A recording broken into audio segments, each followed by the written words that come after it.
In the latest series, we're off into World War One and the Battle of Mons, where there happened to be the Beast of Mons. Wonder what that could have been. Oh, and by the way, go check out the description for all the things you can do with Werewolf the podcast. Yep. Yeah. Enjoy. Bye. The sun was a pale smudge behind the grey veil of a gunmetal sky as Major Simon de Montfort rode his dark bay gelding through the churned fields of Flanders.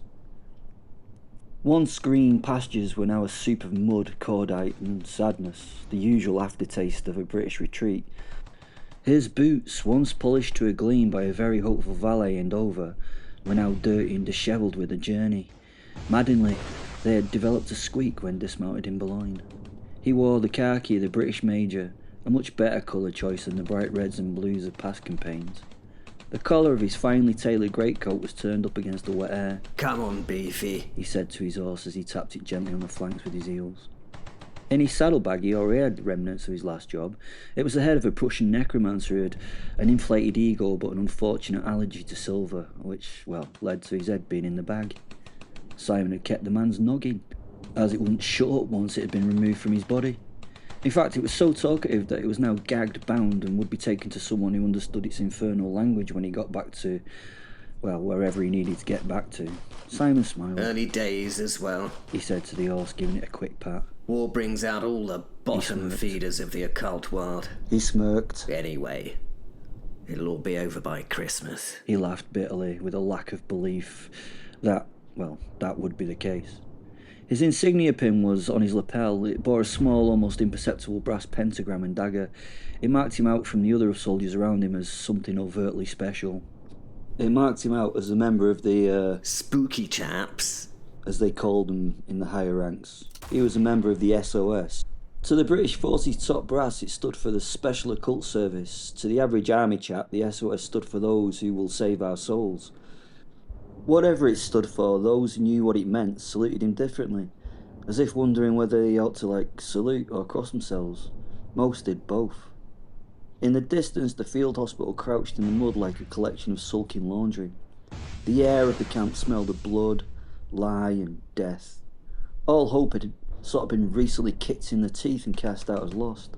British defeat was, and has, an odd taste. Stretcher bearers moved with the urgent gait of men long past the point of caring how many horrors they'd seen before breakfast. Those same horrors would not disturb Simon. He'd been on untold numbers of battlefields through the centuries. He was used to the result of war, in all its forms. At the field hospital, Simon dismounted and landed with the squelch of boot-impacted horseshit that made him sigh. "I suppose that was inevitable," he muttered and patted the horse he called Beefy. He smiled at his horse. Beefy looked, far more intelligent than the officers he'd recently briefed. The horse snorted as though getting the joke, but he'd not voiced it. Inside the tent, he was given a mug of, for all intents and purposes, coffee, but it was in fact hot, watery grit in a cup. He spat it out and returned the mug with an unwarranted "Thanks." Rows of cots lay crammed with soldiers, groaning, twitching, staring and praying. One had already decided to die and looked rather smug about it. Hopefully he was somewhere better. There was nowhere worse. Simon closed those glassy, unseeing eyes as he passed the man's bed. Patient 47B, no name, caught Simon's eye, a Belgian lad with a thigh wound and veins now running black as tar. His breathing was all wrong, not shallow, not fast, but it seemed calculated, like something inside him was checking for weak spots. Simon brought out his watch chain and the crucifix that was on its end. The soldier flinched away from it. "Not good." Simon turned to the attending doctor, a man with shaky hands and a look that said he'd recently seen a man with his own foot lodged in his mouth and not metaphorically. "He's not right," the doctor said. "He keeps whispering in Latin." Simon raised an eyebrow. "Classical or ecclesiastical?" The doctor blinked incredulously. "Does it matter?" Simon shrugged and gave him a smile. Only if he starts conjugating verbs correctly. Then we're all in trouble." A wasted joke in this instance. Simon stood by the man, a handkerchief to his nose, and opened his coat, withdrawing a heavy iron flask etched with the protective glyphs that were older than Britain itself. The doctor looked at him blankly. Simon winked at him. You'll see. Not understand, but you'll see. Trust me. He told the medic, whose mouth was open wide and displaying teeth that would make a dentist break down in tears. Physician, treat thyself. Simon said out loud. What? Said the doctor. Nothing. Simon soothed, uncorking the flask with a quiet hiss and wafting it below his nose. The smell was spicy like nutmeg laced with lightning. In response to the cork's pop, the patient's chest bucked. Its eyes snapped open, now entirely black, and that ravaged hole of a mouth gaped in a silent scream. Ah, excellent. Simon said. You're awake. The tortured transformation then began. Its teeth lengthened and fingers spasmed, veins bulged and writhed, and oddly shrieked and dropped his tray. Simon sighed and stepped forward and knelt one knee on the thing's chest with a forceful crunch, pinning it to the mattress like a butterfly on a board. He then deftly poured the potion on its brow. The effect was immediate. There was a sound like 100 bats being startled in a cathedral, and then stillness and silence and a final gasp. The thing was just a man again. Dead, yeah, but at least it was just a man.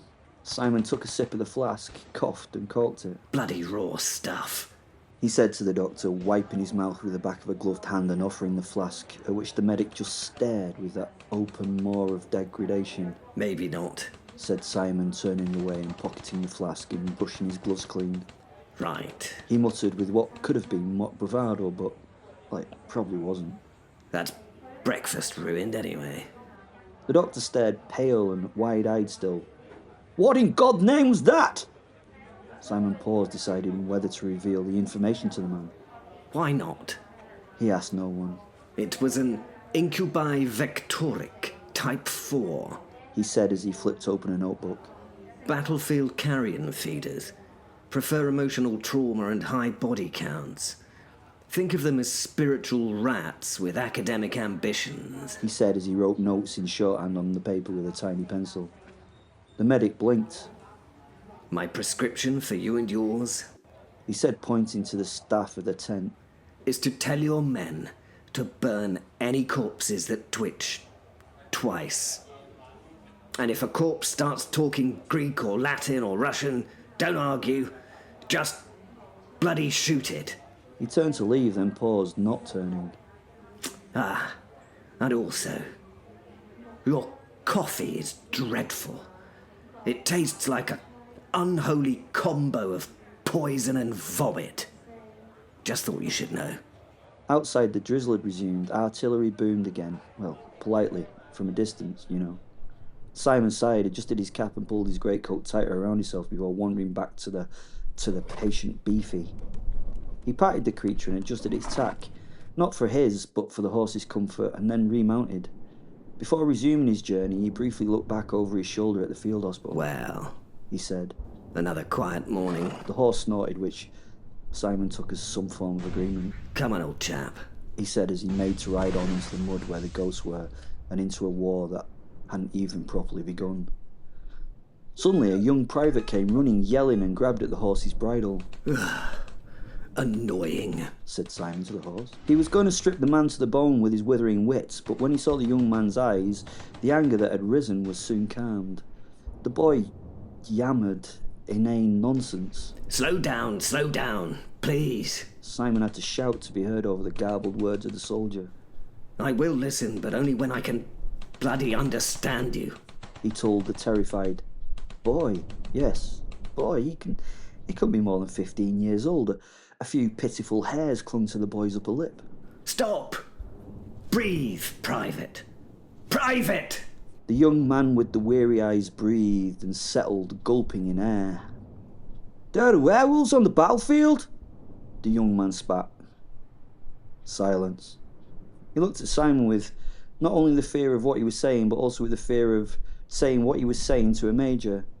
Although a major of the SOS was not going to laugh in his face. Simon smiled at him, a reassuring smile, and leant over the neck of his horse. Really? Said Simon. Please tell me more. Also, he reached down to his pack. Is there somewhere I can make this? He held up a small Hessian bag of coffee beans. You see, I can cope with war and werewolves. But one thing I really can't cope with is shit coffee. he said as he dropped once more from his saddle. Bugger. The horse snickered. Major Simon de Montfort. The official account of what happened that day follows. The railway bridge east of Mons on that tense, heavy Sunday on the 23rd of August, 1914, was no place for glory. Yet it was here the Royal Fusiliers etched themselves into the stubborn memory of the British Expeditionary Force's first battle on continental soil in nearly a century. The bridge itself was a squat and functional thing of iron and stone. It spanned not just the canal, but the hopes of the French flank it protected. The men that day knew such. Orders were curt: hold the bridge at all costs. There was nothing romantic about it.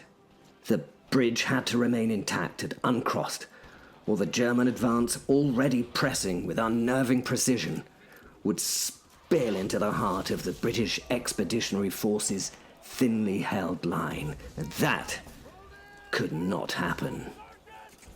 From the cover of sandbag positions and hastily erected barricades, the Fusiliers, men from London streets and quieter English shires, endured the opening notes of the first truly modern war. Shells came first, whining down with the kind of mechanical certainty that made men duck before they heard the explosion. And then the skirmishers appeared on the far bank, grey uniforms blending with the smoke and the dust. The Germans came forth with that relentless, almost tidal method that the British were only beginning to grasp. They were probing, then withdrawing, and then surging forward with bayonets fixed. Their NCOs barked commands like stuttering metronomes in the chaos, and each time they came, the Fusiliers met them with disciplined rifle fire. The Lee Enfield rifles were working in a rhythm and a drilled precision that astonished their enemy. Later, a German prisoner of war would mutter that it was as though they had faced machine guns disguised as men. That was how good the British soldiers were. For hours, the bridge was a fulcrum of the battle. Men fell and were replaced, not in the grand Napoleonic style, but with a quiet, grim efficiency born of grit and necessity. Sweat mingled with the black stench of powder. Messages came from Brigade HQ. But reinforcements were always somewhere else and were needed more urgently wherever they were. By late afternoon, with ammunition running perilously low, the Fusiliers held still. The German pressure had slackened, not broken, but spent for now. And still, the bridge stood. Behind it, the road to retreat remained open. That night, as the order to withdraw at last reached them, the Allies slipped away into the darkness, leaving the bridge to the enemy. They'd held it long enough. In war, sometimes, that is victory enough. Some men stayed behind to fight to the last. 2 Victoria Crosses were given in this first battle. They held the machine gun nests while the rest filed away into the deepening dark of the night. In the memory of the regiment, and in the understated annals of British arms, the stubborn defence of that railway bridge would remain as one of those small, essential stands without which greater disasters might have unfolded. Pure bravery by all. Altruism and the sacrifice of their lives for some. That was the story, and it's all true. But for the whole tale, we need to add a little more. Simon followed the boy into a hastily rigged mess tent. Other soldiers were there in different states of dress and, sadly, injury. Tea and slop were being offered to them while silence held. These men needed to work through what had happened in their heads, if they ever could. Simon could empathise. He had been in the aftermath of this more times than he could reflect on it. It never got easier for him, to be honest. It just got easier to pretend that it was acceptable to feel like this. Simon had brought his most valuable piece of kit with him to the tent, mainly in hope. It was his coffee percolator, a thing of beauty and brilliance until even this was surpassed by the invent of the mocha pot in the 30s by the genius Alfonso Bialetti. He just needed a stove and water and all the coffee would be good. He sat now at the table with the boy as he filled his grinder and whirled its handle to get the perfect grist. Now, tell me more. Simon asked him as he worked. I need all of it. He reassured the private. I don't know where to start, he said. Well, I get the gist of the battle. Tell me about the run-up to the appearance of the, Simon said, making brief eye contact to the word. The werewolves. To emphasise the word's importance.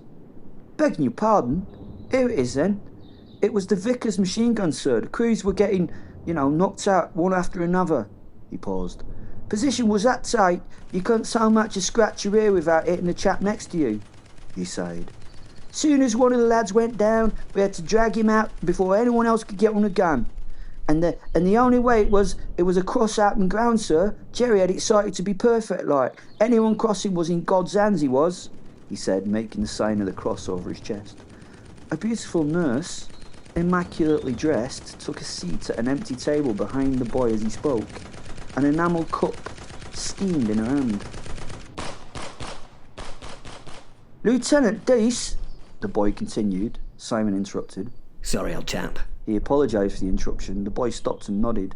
Are there any women nurses here? He asked the private. No, sir. Be a fine thing if there was. He smiled. Simon gave the woman a hard look. She in turn kept her head down, purposely not making eye contact. Ah. Simon said. Interesting. Please, carry on. He continued nodding and looking back at the boy. The boy nodded.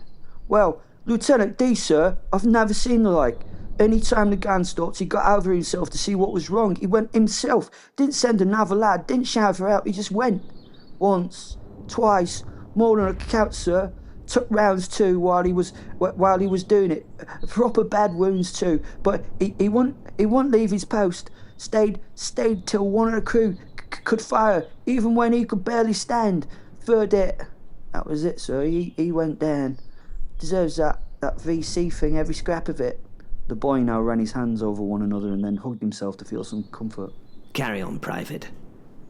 By then, sir, both guns was out and the crews as well, let's say gone. Someone called out, anyone else know the gun? And Private Godley stepped up. Didn't say a word, sir.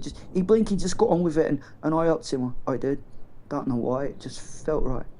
The boy was obviously now in some distress, so Simon removed a glove, reached over the table and held the boy's hand. The look he received in return was warm and contained gratitude. Carry on, my brave lad, Simon said as he patted the boy's hand before passing his second-best pocket square for the boy to wipe away the tears.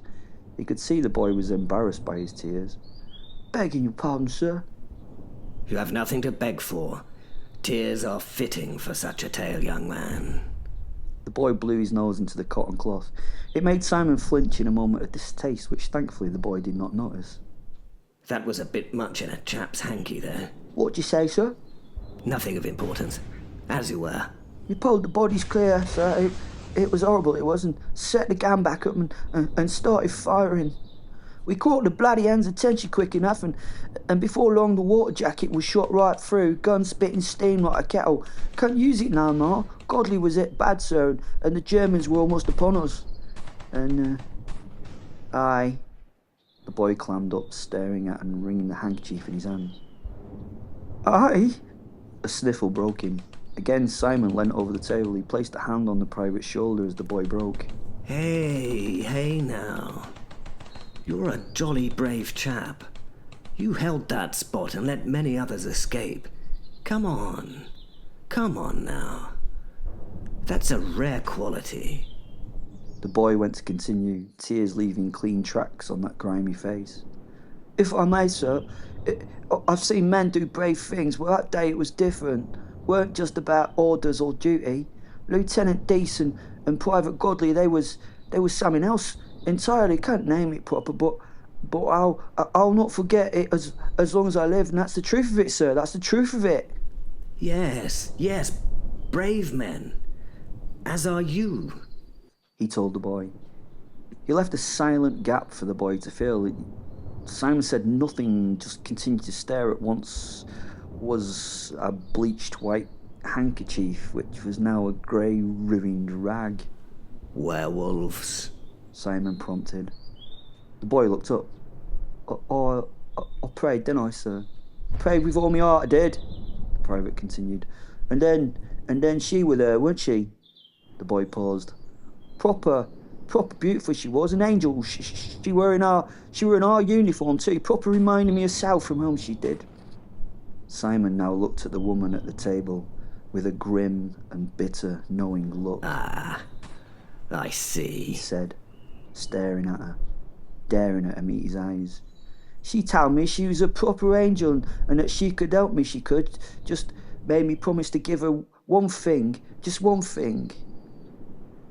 To give myself to her, she did.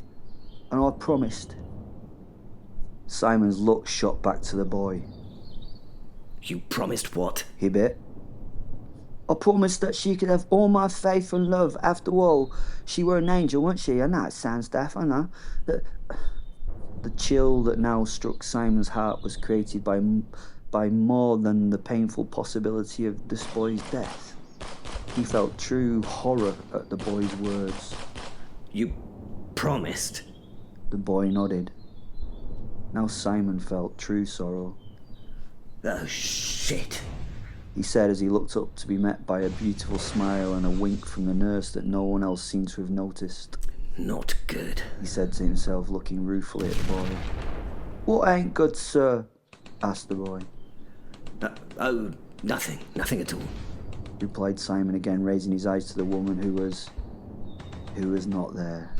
He smiled and shook his head at this. Tell me, then what happened?